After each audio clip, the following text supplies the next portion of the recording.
saacadihii ugu dambeeyay waxaa mas'uuliyiinta dowladda federaalka Soomaaliya iyo xubnaha mucaaradka ah ay warbaahinta isku dhaafsanayeen hadallo adag. Hadalladan ayaa dhaliyay buuq iyo falcelin xooggan oo ka dhex abuurantay bulshada tan iyo markii lagu kala tagay wadahadaladii u dhaxeeyay madaxweynaha Soomaaliya Xasan Sheekh Maxamuud iyo madasha samata bixinta oo ay ku midaysan yihiin siyaasiyiinta mucaaradka. Ariyada labada dhinac ay isku adeegsanayeen ayaa noqday kuwa aad u kulul. Ra'iisul wasaarihii hore Maxamed Xuseen Rooble ayaa dowladda ku eedeeyay inay diidan tahay in doorasho la wada ogol yahay la gaaro, iyadoo cutubka afraad dib loogu celinaya ka hor intaan wax ka bedel lagu sameeynin, taasi oo uu ku tilmaamay mid caqabad ku ah hanaanka doorashooyinka. Madaxweynaha Xasan Sheekh Maxamuud ayaa dhankiisa mucaaradka ku eedeeyay inay gabeen kaalintoodii dagaalka Al-Shabaab, taasi oo ay iska fogeeyeen mucaaradka. Sidoo kale madaxweynaha oo ku sugan Dhuusamareeb ayaa mucaaradka ku tilmaamay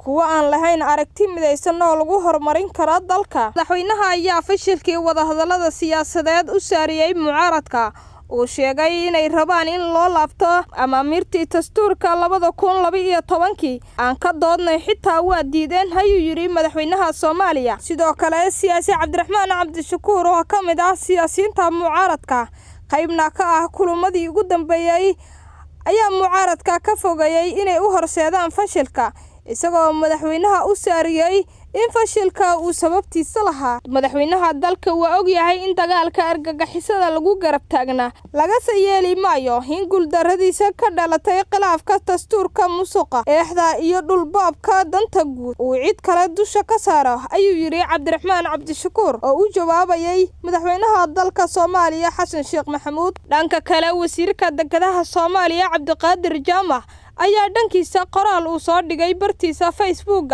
ugu jawaabay eedeymaha mucaaradka, isagoo sheegay in mucaaradka ay doonayaan in doorasho qof iyo cod ah aan dalka ka dhicin, taasi oo keentay dooda, taasi oo ay ku doodayaan inay tahay mid ay xaq u leeyihiin shacabka Soomaaliyeed ay muddo dheerna ay sugayeen. Dowladda iyo mucaaradka ayaa midba midka kale inuu saxayahay u arka, iyadoo dowladda Xasan Sheekh Maxamuud ay ku doodaysaa inay abuurtay fursado badan ay ku wada hadlaan, balse aysan ogolaan doonin in Soomaaliya lagu sii hayo halkan. Mucaaradka oo shirar kala duwan la yeeshay madaxweynaha Soomaaliya ayaa dhankooda ku doodaya inay sida hadda ay wax ku socdaan aan lagu aadi karin doorasho, isla markaana aysan aqbali doonin in hoggaanka dalka uu gacantiisa ku dhisto nidaam doorashooyin uu xaq u lahayn. Kala fogaashada iyo isweerarka ay warbaahinta isku marinayaan labada dhinac ayaa meesha ka saaraysa in miiska wadahadalada xal lagu gaaro iyo xiisadda siyaasadeed ee taagan xilligan. Wax ka yar sanad ayaa ka harsan muddaxileedka madaxweynaha Soomaaliya. Dad badan ayaa ka cabsi qabo